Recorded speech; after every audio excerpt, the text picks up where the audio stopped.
Selon l'Organisation internationale du travail, l'employabilité est l'aptitude de chacun à trouver et conserver un emploi, à progresser au travail et à s'adapter au changement tout au long de la vie professionnelle. L'employabilité fait donc référence à la capacité d'une personne à trouver du travail, à le conserver, à évoluer dans son parcours professionnel et à retrouver du travail le cas échéant de manière autonome. Mais ce n'est pas une caractéristique stable et elle renvoie à 3 dimensions: individuelle, organisationnelle et institutionnelle. Du point de vue de l'individu, l'employabilité peut s'évaluer selon différents facteurs, comme les connaissances, les qualifications, les compétences, le comportement ou la personnalité. Il va donc dépendre de nombreux éléments, comme la capacité d'adaptation, l'acquisition de compétences, les envies d'évolution ou la faculté à saisir des opportunités de parcours. On distingue d'ailleurs généralement le concept d'employabilité relative qui concerne la productivité de la personne. Du point de vue de la puissance publique, l'employabilité est un élément clé, car elle impacte le taux de chômage et donc l'activité économique et les conditions de vie des citoyens. Elle fluctue en fonction de contraintes macroéconomiques et de l'environnement qui influencent les offres d'emploi disponibles et la qualité de celles-ci. Cette dimension renvoie au concept d'employabilité absolue,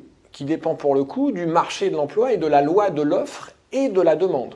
En France, la mise en place par la puissance publique du compte personnel de formation, CPF, vise justement à contribuer à l'initiative de la personne elle-même, au maintien de l'employabilité et à la sécurisation du parcours professionnel. Il va permettre à toute personne active, dès son entrée sur le marché du travail et jusqu'à la date à laquelle elle fait valoir l'ensemble de ses droits à la retraite, d'acquérir les droits à la formation mobilisable tout au long de sa vie professionnelle. Mais au-delà des compétences du salarié et des opportunités offertes par le marché du travail, l'employabilité est aussi une responsabilité des entreprises, dans la mesure où elle doit s'inscrire dans les politiques ressources humaines des organisations quand la personne est en situation d'emploi. L'employabilité apparaît alors comme un levier de gestion des compétences qui vise à assurer l'adéquation entre les besoins de l'activité et les profils des collaborateurs disponibles et à retenir ses meilleurs talents en les positionnant sur des postes liés à des compétences émergentes. Malgré une définition plus précise et une prise en compte plus soutenue, l'employabilité reste au centre de nombreux débats et de nombreuses interrogations. Elles vont concerner par exemple les questions du bonheur, des valeurs individuelles, du niveau de poste et de rémunération, des limites de son développement et de la responsabilité d'employabilité durable